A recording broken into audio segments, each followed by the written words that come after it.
Hello guys, இது gaming and இன்னைக்கு வந்து நம்ம ஃபேட் செக்மெண்ட்டில் தான் இருக்கும். இன்றைக்கி நம்ம ஃபேட் செக்மெண்ட்டில் பார்க்க போகிற கேரக்டர் யார் அப்படின்னா கியோஜிரோ ரென்கோக்கு அப்படின்ற டீமன் ஸ்லேயரில் இப்போ ரீசெண்ட் டைம்ஸ் ரொம்ப ஒரு பாப்புலரான ஒரு கேரக்டர் தான். ஸோ அந்த கேரக்டர் பற்றின தெரியாத விஷயங்கள், ஃபேக்ட்ஸு, பர்சனாலிட்டிஸ் எல்லாத்தையுமே இன்டீடியல் நம்ம பார்க்க போகிறோம். ஸோ எஸ், டீமன் ஸ்லேயர் பார்க்காதவங்க ஸ்பாய்லர்ஸ் அஹெட். ஸோ பார்த்தவங்க இப்போ வரைக்கும் இந்த மூவியை பார்த்தவங்க நீங்கள் தாராளமாக இந்த வீடியோ பார்க்கலாம். ஸோ அதனால் வித் வேஸ்டிங் டைம் வீடியோக்குள்ளே போகலாம். அண்ட் இந்த கியோஜிரோ ரென்கோக்கு பற்றி ஒரு சின்ன இன்ட்ரோ கொடுத்துறேன். இவர் வந்து பார்த்தீங்கன்னா ஒரு ஃப்ளேம் ஹஷிரா. இந்த ஃப்ளேம் ஹஷிரா வந்து பார்த்தீங்கன்னா கிட்டத்தட்ட ஒரு அப்பர் ரேங்க் லெவல்டு ஹஷிரா. ஸோ அதனால தான் நீங்கள் எப்போவுமே பார்த்துருப்பீங்க, இந்த ஹஷிராஸ் எல்லாம் ஸ்டார்டிங்கில் காமிக்கும்போது சென்டரில் அவர் தான் கெத்தாகவும் இருப்பார். அண்ட் அதே சேம் டைம் அவர் தான் வந்து அந்த டீமுக்கு, அந்த ஹஷிராக்கே ஒரு கேப்டன் மாதிரி இருந்திருப்பார். ஸோ அப்படி இருக்கிறப்போ அந்த ஃப்ளேம் ஹஷிரா ஃபர்ஸ்ட் நம்ம ரென்கோக்கு எப்படி மாறினாருன்னு சொல்லிட்டு கேட்டிங்கன்னா, அவங்க அப்பாவான ரென்கோக்கு அப்படின்ற ஒருமையை வந்துட்டு பார்த்தீங்கன்னா ஒரு ஃப்ளேம் ஹஷிரா தான். ஸோ இதுக்கு முன்னாடி அவர் தான் வந்து பார்த்தீங்கன்னா அந்த ஹஷிராஸில் ஃப்ளேம் ஹஷிரா இருந்தவர். ஸோ அவர் என்ன பண்ணுறாரு அப்படின்னா அவரோட பையனான கியோஜிரோக்கு சொல்லித்தராரு.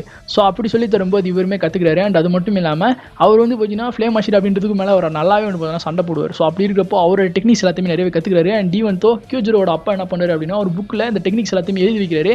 ஸோ அந்த புக்கை நம்ம கியோஜிரோ யூஸ் பண்ணி அதையுமே நல்லா ஸ்டடி பண்ணி, ஸோ அந்த ஒரு டெக்னிக்கில் வந்து பார்த்தீங்கன்னா 9 ஃபார்ம்ஸ் இருக்கும். அந்த 9 ஃபார்ம்ஸுமே வந்து பார்த்தீங்கன்னா பர்ஃபெக்ட்லி மாஸ்டர் பண்ணி அதையுமே வந்து பார்த்தீங்கன்னா அந்த மூவியில் கணக்கச்சிதமாக 2 டீமன்ஸ் டீமே வந்து பார்த்தீங்கன்னா யூஸ் பண்ணியிருப்பாரு. நல்லாவும் ஃபைட்டும் பண்ணியிருப்பாரு. ஸோ இதுதான் வந்து பார்த்தீங்கன்னா அவர் வந்துட்டு ஃப்ளேம் ஹஷிராவான கதை. செகண்ட் வந்து பார்த்தீங்கன்னா ரென்கோக்கு அப்படின்றவர் வந்து பார்த்தீங்கன்னா ஃபர்ஸ்ட் எப்போ காமிச்சிருப்பாங்க அப்படின்னா அந்த டீமன் ஸ்லேயர் சீசன் 1 தான். அண்ட் அந்த சீசனில் பர்டிகுலராக நம்ம டாஞ்சிரோ அடித்து அந்த டீமன் ஸ்லேயர் காப்ஸில் கொண்டு வந்து சேர்க்கும்போது தான் அங்கே வந்து எல்லா ஹஷிராஸுமே கேதர் இருப்பாங்க. அங்கே தான் வந்துட்டு ஒரு நான் முன்னாடியே சொன்ன மாதிரி அவர் தான் வந்துட்டு பார்த்தீங்கன்னா நடுவில் இருப்பார், கிட்டத்தட்ட ஒரு லீடர் மாதிரி காமிச்சிருப்பாங்க. ஸோ அப்போ தான் நமக்கும் அந்த கேரக்டர் இன்ட்ரடியூஸ் பண்ணிப்பாங்க. அண்ட் அதே சேம் டைம் டாஞ்சிரோ அப்போ தான் அந்த கேரக்டர் ஃபர்ஸ்ட் பார்ப்பாரு. அப்போ ரென்கோக்கு டாஞ்சிரோவை பற்றி சொல்கிற விஷயம் என்ன அப்படின்னா, டாஞ்சிரோ என்ன தான் பார்க்க பாவமாக ஒரு டீமன் ஸ்லேயர் மாதிரி இருந்தாலும் அவங்க கூட ஒரு டீமனை கூட்டு போகிறது அப்படின்றது ஏதோ சரிப்படல. ஸோ அதனால் அவங்களை கொள்றதை விட்ட வேறு வழி இல்லை அப்படின்னு சொல்லிட்டு அவருமே வந்து பார்த்தீங்கன்னா அங்கே இருக்கிற எல்லா ஹஷிராஸும் சொல்கிறதா வந்து பார்த்தீங்கன்னா சொல்லுவார். அண்ட் அது மட்டும் இல்லாமல் இந்த கேரக்டர்ஸ் இப்படிலாம் காமிக்கிறது மட்டும் இல்லாமல் ரென்கோக்கு தனியாக ஒரு சில கேரக்டரிஸ்டிக்ஸாக இருக்கும். அதாவது ஆட்டிடியூட், பிஹேவியர் இதெல்லாமே. ஸோ அந்த கேரக்டர் வந்து பார்த்தீங்கன்னா ரொம்ப கரிஸ்மெட்டிக்கான கேரக்டர். அண்ட் இன்னும் சொல்ல போனோம் அப்படின்னா ஹஷிரா அப்படின்ற ஒரு பொறுப்பு வந்து பார்த்தீங்கன்னா கணக்கச்சிதமாக செய்யக்கூடிய ஒரு ஆள். அதுக்கும் மேலே நீங்கள் மூவியில் பார்த்துருப்பீங்க, அவர் வந்து பார்த்தீங்கன்னா ஒரு சாப்பாடு பிரியர், ஃபுட்டி அப்படின்னாலும் சொல்லலாம். உமாயின்னு சொல்லிட்டு சாப்பிடும்போதே வந்துட்டு சம உற்சாகத்தோட சாப்பிட்டுட்டே சொல்லுவார். அந்த சீன்லாம் வந்து பார்த்தீங்கன்னா இனிமேல் மாசாக இருக்கும். இது எல்லாத்துக்கும் மேலே நம்ம முன்னாடி சொன்ன மாதிரி இந்த பிரிஸ்கான ஆட்டிடியூடு தான் வந்து பார்த்தீங்கன்னா எல்லாத்துட்டையுமே ஈஸியாக அந்த கேரக்டர் வந்து கனெக்ட் பண்ண வச்சது அப்படின்னு கூட சொல்லலாம். ஏன்னா இப்போ வரைக்குமே அந்த கேரக்டர் வந்து பார்த்தீங்கன்னா ரொம்பவே ஜென்ரலான ஒரு கேரக்டர் மாதிரி இருந்தாலும் அந்த கேரக்டர் வந்து ரொம்பவே லைக் எப்படி சொல்கிறதுக்கு ஈஸியாக அந்த கேரக்டர் வந்து பார்த்தீங்கன்னா நம்மளால ஃபாலோ பண்ணிட முடியும். அந்த கேரக்டர் வந்து ரொம்ப லைக்கபிளாக இருந்தார் மூவியில் பார்க்கும்போது. அண்ட் நெக்ஸ்ட்டு ரென்கோக்கு அப்படின்ற ஒரு ஃபேமிலி மேன் குடும்பஸ்தன், பிள்ளை குட்டிக்காரன் இல்லை, he loves his family more then anything அப்படின்னு சொல்லலாம்.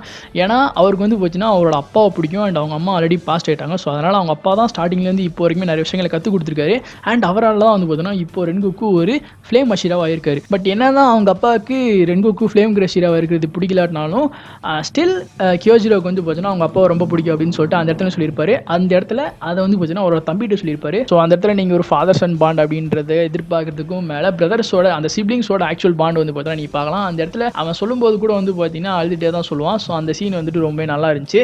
அண்ட் அதுக்கப்புறம் அந்த ஃபேமிலியை தவிர்த்து பாண்டிங் அப்படின்றது வந்து நான் பெருசாக எதுவுமே காமிக்கல. பட் ஆனால் டாஞ்சிரோ அண்ட் ஹிஸ் ஃப்ரெண்ட்ஸ் வந்து பார்த்தீங்கன்னா அந்த ட்ரெயினில் போகும்போது தலைவர் ரென்கோக்கு அந்த ஃப்ளேம் ப்ரீத்திங் ஃபார்ம்லாம் யூஸ் பண்ணி மாஸ்க் காமிச்சு அதை பார்த்தோன்னே எல்லாருமே இம்ப்ரெஸ்ட் ஆகிட்டு, தலைவா யுவர் கிரேட், நீங்கள் வந்து என்னோட சென்சேவாக இருக்கீங்களா அப்படின்னு சொல்லிட்டு டாஞ்சிரோ அண்ட் ஹிஸ் ஃப்ரெண்ட்ஸ் எல்லாம் அப்படி அந்த சீனில் சிம் பண்ணுற சீன்லாம் சூப்பராக இருக்கும். அண்ட் அதுலேயுமே நம்ம ரென்கோக்கு நான் அவங்களை வந்து ஒரு அப்ரெண்டிஸாக ஏற்றுக்கிறேன் அப்படின்னு சொல்லிட்டு அவருமே சொல்லுவார்.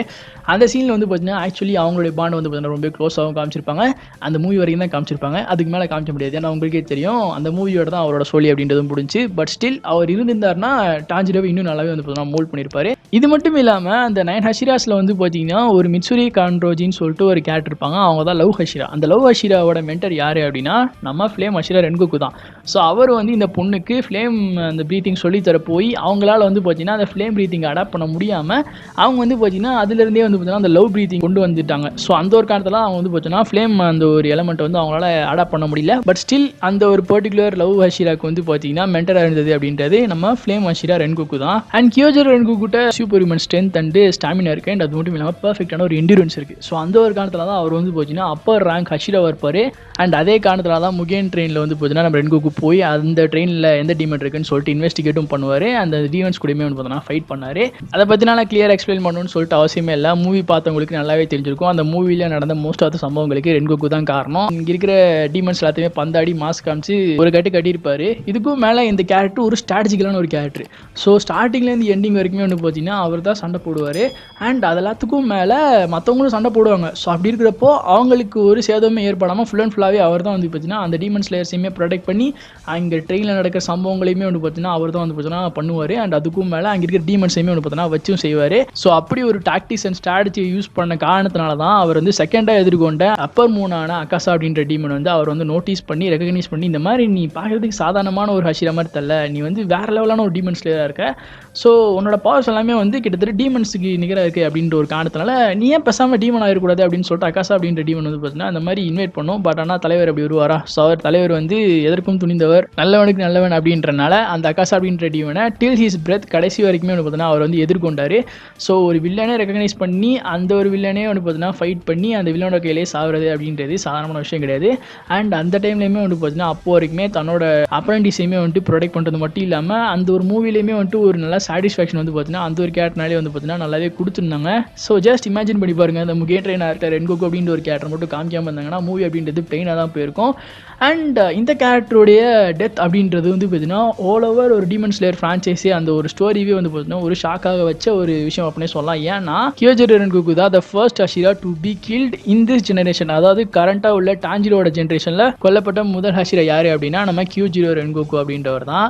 அதுக்கப்புறம் சாவாங்களா சாக மாட்டாங்களா அப்படின்றத நான் சொல்ல மாட்டேன், மாங்கா பார்த்தவங்களுக்கு தெரிஞ்சிருக்கும். பட் ஆனால் இந்த ஜென்ரேஷனில் பர்டிகுலராக ஃபர்ஸ்ட் டைம் செத்தது அப்படின்றது நம்ம ரென்கோகு தான். ஸோ இவர் தான் முதல் முறையாக ஒரு டீமனோட கையால் செத்த ஹஷிரா அப்படின்றனால இவர் வந்துட்டு ஒரு வீக்கரான ஹஷிரா அப்படின்றதெல்லாம் கிடையாது. அவர் ஃபைட் பண்ண டைம் அப்படின்றது நைட் அப்படின்ற ஒரு காரணத்தில் தான் அந்த ஒரு டயத்தில் வந்து பார்த்தீங்கன்னா ஸ்லைட்லி அகாசா அப்படின்ற டீமன் வந்து லைட்டாக ஓவர் போடாச்சு. ஏன்னா டீமன்ஸ் வந்து நைட்டில் கொஞ்சம் ரொம்ப பவர் ஆயிடுவாங்க அப்படின்றனால அதே சான்ஸை யூஸ் பண்ணி நம்ம அகாசா வந்து பார்த்தீங்கன்னா நம்ம ரென்கோகோ ஸ்டாப் பண்ணி சாவடிச்சிருவாங்க.